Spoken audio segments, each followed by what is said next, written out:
चतुर्विंशति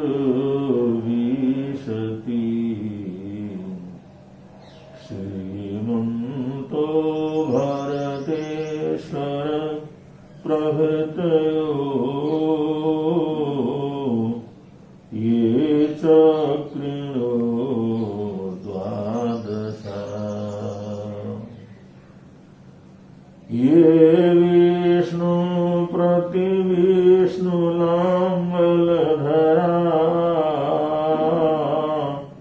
सौताधिका विशति त्रैलोक्य अवयदा त्रिषष्ठि पुरुषा कुर्वन्तु नो मंगलम्।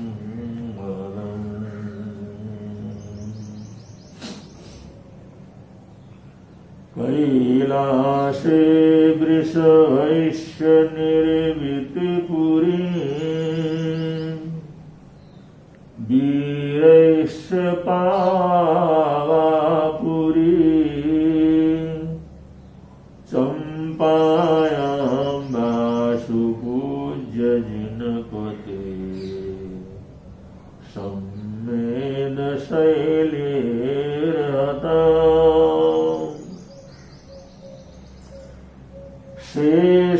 शेषाणामपि उज्ज्वलन्तशिखरे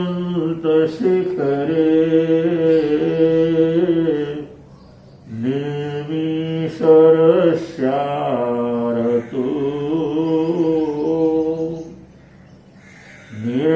निर्वाणवनय प्रसिद्धविभवा कुर्वन्तु नो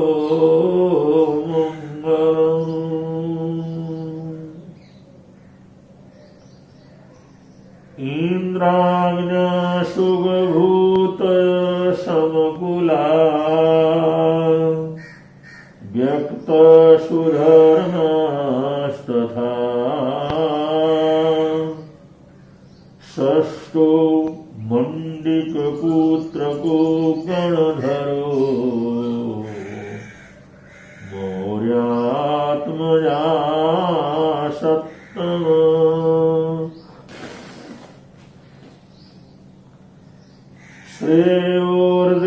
श्रेयोर्दृष्टिरकम्पितो गुणमणि धीरोचल भ्रातृको नेतायो दशम प्रभास गुणभृत् कुर्वन्तु नो मंगलम् कुर्वन्तु नो मंगलम्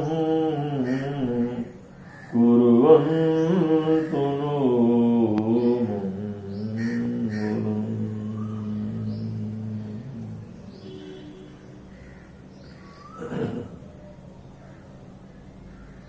आगमों में वीतराग वाणी और वीतराग स्तुति में एक विशेष सूक्ति का सबसे ज्यादा प्रयोग हुआ है। वो छोटा सा सूत्र है।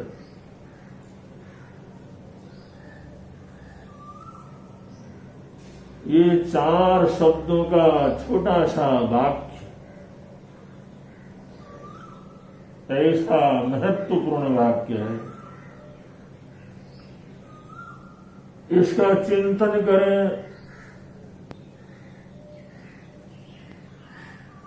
इसका जाप करें, इसका ध्यान करें, इसके ऊपर चिंतन मनन करें या इसके ऊपर स्वाध्याय करें, तो किसी भी रूप में इस महावाक्य सूत्र को हर जगह, हर स्थान पर, हर समय प्रयोग किया जा सकता है। ऐसा छोटा सा महावाक्य, छोटा सा सूत्र हमारे समक्ष है। आयुष के ऊपर थोड़ा सा विवेचन प्रस्तुत कर रहे हैं। वह सूत्र है नमो जिनानं जीय भयान, नमो जिनानं जीय भयान। इसका बहुत साधक पाठ भी करते हैं, जाप भी करते हैं, उच्चारण भी करते हैं। और ये नमोत्थुणम का जो पाठ है, जो सिद्ध अरिहंत की स्तुति करते हुए लिखा गया है, उस नमोत्थुणम के पाठ का सबसे आखिरी का ये वाक्य है नमो जिनानं जीय भयान। और इस वाक्य के द्वारा तीर्थंकरों को और सिद्ध को नमस्कार किया गया है।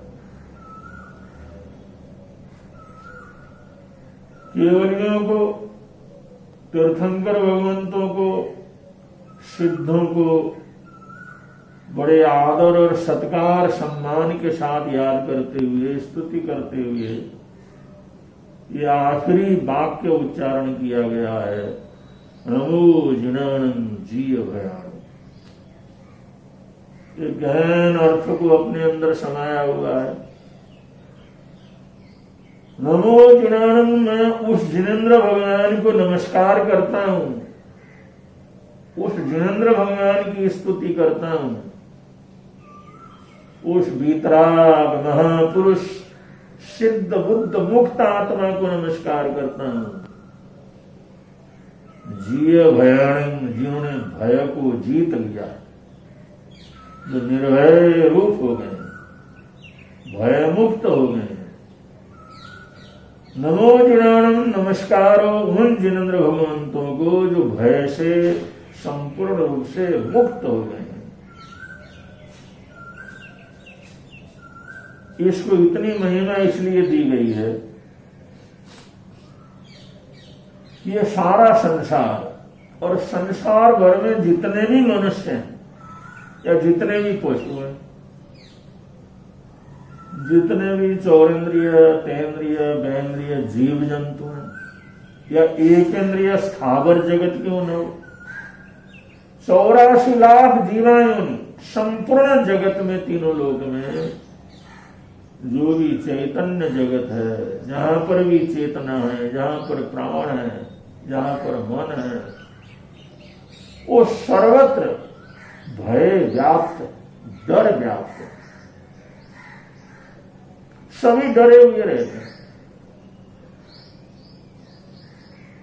अगर हम अपने जीवन को ही देखें, एक मनुष्य को ही देखें, ये जितनी हम व्यवस्थाएं करते हैं, जितना परिश्रम करते हैं, जितना इंतजाम करते हैं, जितने चीजों को एकत्रित करते हैं, वो सब डर का ही तो परिणाम।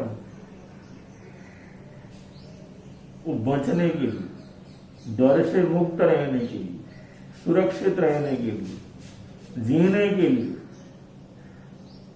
मनुष्य या प्राणी हमेशा डरा रहता है, भयभीत रहता है। और ये भय के कारण ही वो आत्मा की संपूर्णता का दर्शन नहीं कर सकता। भय के कारण ही प्रेम भाव पैदा नहीं हो सकता। भय के कारण भी वो जो सर्वव्यापी सद्भावना, प्रेम, सर्वे भवन्तु सुखिनः, ये बात जीवन के अंदर नहीं आ सकती। और भय के कारण ही तरह तरह के पाप हम अपने जीवन के अंदर करते हैं। इसलिए भय, डर, ये डर सबसे बड़ा पाप। और शास्त्रों में 7 प्रकार के भय बतलाए गए हैं। इहलोक भय, परलोक भय, आजीविका भय, आदान भय, अकस्मात भय आदि। और वैसे भय की कोई गिनती नहीं। हर जगह पर, हर स्थान पर कहीं ना कहीं भय हमारे जीवन के अंदर लगा रहता। और जब तक हमारे जीवन में भय का अस्तित्व है, डर है, तब तक हमारे जीवन में हिंसा का भी अस्तित्व रहता है। जहाँ हिंसा है वहां पर डर है, जहां पर डर है वहां पर हिंसा है। हिंसा और दो डर ये दोनों ही लगातार हमारे जीवन के अंदर रहते हैं। जहां डर रहेगा तो वहां पर हर हालात के अंदर भय, जहां डर रहेगा तो वहां पर हिंसा रहेगी। वहां पर कुछ न कुछ पाप उसके जीवन के अंदर होगा ही होगा। इस प्रकार डर का नाम ही हिंसा है और हिंसा ही सबसे बड़ा पाप है। हिंसा ही पापों का मूल है। हिंसा ही तमाम दुनिया के अंदर परिव्याप्त है। जिधर भी देखो हिंसा, जिधर भी देखो हिंसा, जिधर भी देखो हिंसा, जिधर भी देखो अन्याय अत्याचार। ये सारी दुनिया के अंदर जो दिखाई देता है ये सब डर का परिणाम है, भय का परिणाम है। इसलिए जो परम वंदनीय महापुरुष हैं, जिनेंद्र भगवान हैं, तीर्थंकर हैं, वीतराग हैं, उनको अभय के रूप में स्वीकार किया गया है कि उन्हें सभी प्रकार के भय से वो मुक्त हो गए, निर्भय, भय से रहित है। जो भय से पूरी तरह से रहित अवस्था है वही जिनेंद्र अवस्था है, वही तीर्थंकर अवस्था है, वही परमात्मा की अवस्था है। इसलिए उन महापुरुषों को नमस्कार करते हुए ये कहा गया, नमो जिनानंद जीय भयानंद। उन जिनेंद्र भगवान को नमस्कार करता हूं जिन्होंने तमाम भय को जीत लिया है, निर्भय हो गए। आप लोग अगर देख सकते हैं, अनुभव कर सकते हैं, अगर कोई भी जीव जंतु अगर किसी को काटता है तो भय के कारण काटता है, डर के कारण करता है। अगर कोई डरे नहीं हमारे से तो हमारे को कोई तकलीफ नहीं देगा। चाहे शेर हो, चाहे सांप हो, चाहे कोई जीव जंतु हो, अगर हम उससे डरते भी नहीं है और उसको डराते भी नहीं, डरते भी नहीं है और डराते भी नहीं, न हम उससे भयभीत होते हैं न उसके मन में भय पैदा हो ऐसा कोई हम हरकत करते हैं, ऐसे डरते भी नहीं है और दूसरे को भी संपूर्ण रूप से अभयदान दे देते हैं। उसको भयभीत होने का कोई संकेत ही नहीं देते, भयभीत करने का कोई इशारा ही नहीं देते, भयभीत करने का कोई किसी प्रकार की आकृति नहीं देते। इस प्रकार न डरते हैं न डराते हैं, न भयभीत होते हैं न दूसरे को भयभीत करते हैं। ऐसी अवस्था को अभय अवस्था बोला जाता है। ये अवस्था अभय की अवस्था है और जो अभय की अवस्था में पहुंच जाता है कोई प्राणी तो परमात्मा स्वरूप ही होता है। जब तक हमारे जीवन के अंदर अपूर्णता रहती है तब तक डर रहता। अब दुनिया के अंदर जितने सुरक्षा की व्यवस्थाएं डर के कारण, हम घर बनाते हैं, मकान बनाते हैं, बाढ़ बांधते हैं, उसकी सुरक्षा व्यवस्था रखते हैं, चौकीदार रखते हैं, पड़ोसी पड़ोसियों से बचते हैं, चोर उचक्के से बचने के लिए उपक्रम करते हैं और राष्ट्रीय सुरक्षा वगैरह उसकी व्यवस्था करते हैं, या तरह तरह के हथियारों को रखते हैं, तरह तरह की चीजों को रखते हैं जिससे हम सुरक्षित रह सके। सारा भय का परिणाम तो है। और दुनिया के अंदर एक एक देश संपन्न होने के बावजूद जबकि कोई किसी दूसरे को नहीं छीन सकता, अन्याय अत्याचार नहीं कर सकता, उसके लिए अंतर्राष्ट्रीय समितियां बनी हुई हैं, अंतर्राष्ट्रीय नियम बने हुए हैं, लेकिन फिर भी हर देश अपनी सुरक्षा के लिए सबसे ज्यादा जो है पैसे को खर्च करता है, हथियारों में खर्च करता है, सेना के लिए खर्च करता है, पुलिस के लिए खर्च करता है। तो सुरक्षा व्यवस्था में सबसे ज्यादा जुड़ी देश की आमदनी का सबसे बड़ा हिस्सा हर देश का वो सुरक्षा व्यवस्था के अंदर खर्च होता है, वो जो डिफेंस के लिए खर्च होता है, हथियारों को बनाने में खर्च होता है, हथियारों को खरीदने में खर्च होता है। अगर आपस के अंदर हमारा डर न हो, आपस के अंदर भय न हो, हम न किसी को डराएं और न हम किसी से डरे, न हम किसी को डराएं न हम किसी से डरे, अगर ये वृत्ति सभी लोग अगर अपनाएं तो फिर सुरक्षा के लिए बंदोबस्त करने की क्या जरूरत है, हथियार की क्या जरूरत है, डिफेंस व्यवस्था की क्या जरूरत है। क्योंकि हर आदमी, हर देश, हर प्रांत, हर व्यक्ति इस तरह से जागरूक हो कि न वो खुद डरे और न दूसरे को डरे, भयभीत करे, न भयभीत खुद हो न दूसरे को भयभीत करे। अगर ऐसी निर्भय अवस्था हमारे जीवन के अंदर आ जाती है तो समझ लो ये दुनिया के अंदर जो सबसे ज्यादा होने वाला खर्च वो जो जीवन के निर्माण में हो सकता है, स्वास्थ्य के लिए हो सकता है और अन्य अन्य विकास के लिए हो सकता है, शिक्षा के लिए हो सकता है और जो सुख के साधनों के लिए हो सकता है। लेकिन डर का परिणाम, तो डर की वजह से इतने बड़े उपक्रम जो बिना जरूरत के दुनिया का हर देश खर्च करता रहता है।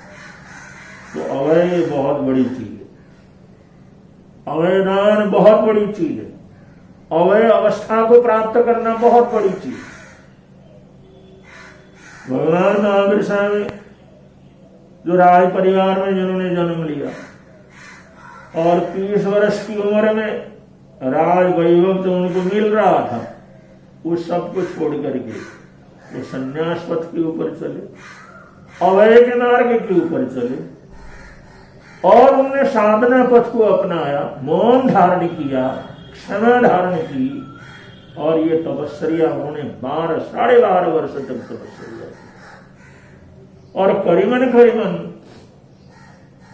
हमारे सनातन परंपरा में, भारतीय परंपरा में, उसको हम भारतीय परंपरा भी कह सकते हैं और सनातन परंपरा भी कह सकते हैं।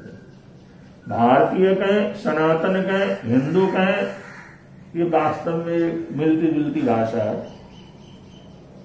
और ये एक ही तरह का संकेत करने वाले शब्द हैं। और सनातन शब्द ये श्रेष्ठ शब्द है कि आत्मा परमात्मा के अस्तित्व को स्वीकार करते हैं, वो कभी खत्म नहीं होने वाला है। जन्म मरण की प्रवृत्ति को स्वीकार करते हैं, कर्म बंधन और कर्म निर्जरा की प्रवृत्ति को स्वीकार करते हैं। ये आत्मा के अजर अमर अवस्था को कभी समाप्त न होने वाली उस परंपरा को स्वीकार करते हैं। और यही परंपरा है, यही मान्यता है जिसको सनातन कहा जाता है। सनातन शुरू से था और आखिर तक रहेगा, ये कभी टूटने वाला नहीं है। वो सब हमेशा रहने वाली सनातन परंपरा से संबंधित, परंपरा से संबंधित लोग हैं, चाहे हिंदू हो, चाहे वैदिक हो, चाहे शैव हो, चाहे जैन हो, चाहे बौद्ध हो, चाहे सिख हो। और इन परंपराओं में जो अलग अलग संप्रदाय के रूप में है या आराधना की पद्धतियों के रूप में है, साधना की पद्धतियों के रूप में है, इन पद्धतियों को प्रारंभ करने के लिए, इन परंपराओं को प्रारंभ करने के लिए ये संप्रदाय का जो है प्रारंभ करने वाले लोगों ने पहले बड़ी तपस्या की, त्याग किया, तपस्या की, जंगल में गए, आराधना साधना की, भगवान का प्रत्यक्षीकरण किया, आत्मा का साक्षात्कार किया और अद्भुत ज्ञान को प्राप्त किया, सामर्थ्यता प्राप्त की, परम शक्ति का साक्षात्कार किया, परम शक्तियां उन्होंने प्राप्त की और उसके बाद उन्होंने किसी परंपरा को प्रारंभ किया। तो हमारी सनातन परंपरा का जो इतिहास है वो श्रेष्ठ इतिहास है, महान इतिहास है, वंदनीय इतिहास है। जो हमारी परंपरा को प्रारंभ करने वाले जितने भी महापुरुष थे, उन लोगों ने त्याग से, तपस्या से, ज्ञान से, परमात्मा के साक्षात्कार से, आत्मा के साक्षात्कार से अपने आप को विराट बना करके, सारे भेदभावों को भुला करके इस जीवन सिद्धि के बाद ये धर्म परंपराएं प्रारंभ होती। इसलिए हम जितना पीछे जाते हैं, जितना इतिहास की तरफ जाते हैं, जितने उधर जाते हैं, उतना ही दया, उतना ही करुणा, उतना ही प्रेम, उतना ही सद्भावना, उतना ही सेवा, उतना ही सहयोग, ये सारी चीजें हमारे को क्या करती हैं, मिलती हैं। लेकिन जो सनातन परंपरा से नहीं है, जैसे इस्लाम है, जैसे ईसाई है, ये लोग उस परंपरा से हैं जहां इनके इतिहास की तरफ जाओ तो वहां पर इंसानियत ही नहीं। इनको प्रारंभ करने वाले लोगों ने न कोई तपस्या की, न कोई आराधना साधना की, न विश्व मैत्री का भाव पैदा किया, न ऐसा ज्ञान प्राप्त किया, न ऐसी साधना की। तो जितना उनके इतिहास में चले जाओ, पीछे पीछे पीछे देखते चले जाओ, तो वहां मिलेगा हत्याएं, अन्याय, अत्याचार, लड़ाई झगड़े, मारो काटो, समाप्त करो, लूटो खसोटो, बर्बाद करो, बस ये प्रवृत्ति, ये इनका इतिहास। इसलिए सनातन परंपरा और ये दूसरी जो पाश्चात्य परंपराएं हैं, उसमें जमीन आसमान का अंतर। इसलिए सारे धर्म एक से हैं, ऐसा कहना बिल्कुल झूठ है, बिल्कुल असत्य है।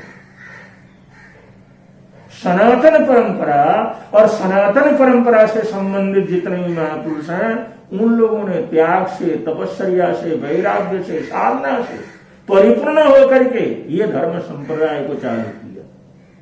इसलिए दया है, करुणा है, सेवा है, सहयोग, सारे संसार को अपने परिवार मानने की प्रवृत्ति है। लेकिन अब हम लोग जो सनातन परंपरा वाले हैं, न तो हम लोग बाइबल को पढ़ते हैं, न हम लोग ये जो मुसलमानों की किताब है कुरान उसको पढ़ते हैं, न हम इनके पुराने इतिहास को पढ़ते हैं। पुराना इतिहास जितना पीछे चले जाएंगे, रक्त रंजित, उन लोगों ने तलवार के बल पर, पत्थरों के बल पर, क्रोध के बल पर, गुस्से के बल पर, नफरत के बल पर ये सारी की सारी परंपराओं को प्रारंभ किया। और वही चीज आज भी विचित्र रूप से दिखाई देता है। ईसाई परंपरा में भी आज दया, करुणा, सेवा की प्रवृत्ति हम देखते हैं, लेकिन जैसे जैसे ओल्ड उनका टेस्टामेंट वगैरह जो पुरानी पुस्तक को पढ़ो, वहां पर ईसाइयों ने जो अन्याय किए हैं, जो अत्याचार किया है, जो अपने से दूसरे को मारा है, जो खून खराबा किया है, कोई भी उस इतिहास को पढ़ने वाला उस परंपरा के अंदर कभी भी जीवन में श्रद्धा नहीं रख सकता, उस परंपरा को स्वीकार नहीं कर सकता। तो हमारी जो परंपरा है, सनातन परंपरा है, इसमें अभय की परंपरा है। अभय का खुद भय से मुक्त हो जाओ और दूसरों की भयभीत मत करो, दूसरों को भी तकलीफ करो। भगवान महावीर स्वामी ने इसी तरह सारे संसार का वैभव, मिला हुआ राज परिवार सब कुछ खोकर मार करके 30 वर्ष की नौजवानी के अंदर उन्होंने दीक्षा धारण की और 12.5 वर्ष तक साधना की, परिपूर्णता प्राप्त की। और उस अवस्था के अंदर उस साधना के समय, जिस समय उत्तर वाचाला से दक्षिण वाचाले की तरफ जा रहे थे, तो बीच में बड़ा भारी जंगल पड़ता था और उस जंगल के अंदर बियावान जंगल था, वहां पर एक सांप रहता था जो दृष्टि भी सांप था, चौंडकोशिक सर्प उसको कहते थे। उसके नाम से ही चारों तरफ का इलाका डरता था, वो देखे तो अगले के ऊपर जहर फैल जाता था। ऐसा सांप रहता था, इस उस जंगल से कोई जाता आता नहीं, वो रास्ते वीरान हो गए। पहले जिधर से बहुत लोग गुजरते थे, लेकिन अब गुजरना पूरा बंद हो गया था। लेकिन श्रवण भगवान महावीर स्वामी जो साधना पथ के ऊपर थे, उसी रास्ते से उत्तर वाचाला से दक्षिण वाचाला की तरफ जा रहे थे, तो बियावान सुनसान उस जंगल को पार करते जिस समय चले गए, बीच में तो चारों तरफ आग लगी हुई थी, राख पड़ा हुआ था। ऐसे इलाके से जैसे गुजर रहे थे तो उन्होंने देखा उधर चंड कौशिक सांप का इलाका है, वो सांप वहां पर विचरण करता है, वो सांप वहां पर रहता है। तो जहां पर वो सांप रहता था उसकी बांधी थी उसके पास, जहां पर वो घूमता था वहां जाकर के वो ध्यान मग्न क्या कर गए हो गए, वहीं पर साधना में तल्लीन हो गए। ये नहीं सोचा इस इलाके को जल्दी पार करूं, ये नहीं सोचा वो सांप आएगा तो मेरे को मौत देगा, वो मेरे को डसेगा, क्योंकि भय नहीं था और उसको भयभीत भी करना नहीं चाहते थे, इसलिए कोई लट्ठी भी नहीं थी, कोई सुरक्षा के साधन भी नहीं थे, बिल्कुल कोई किसी प्रकार के साधन नहीं, अकेला शरीर। और वो वहां पर जाकर के उसी की जगह पर, उसी के स्थान पर जाकर के ध्यान अवस्था के अंदर खड़े हो गए। ये अभय, ये अभय की ताकत, ये अभय का बल, इसको कहते हैं नमो जुनानम जिया भयान। जिन्होंने भय को जीता है, ऐसे जिनेंद्र भगवान को मैं नमस्कार करता हूं।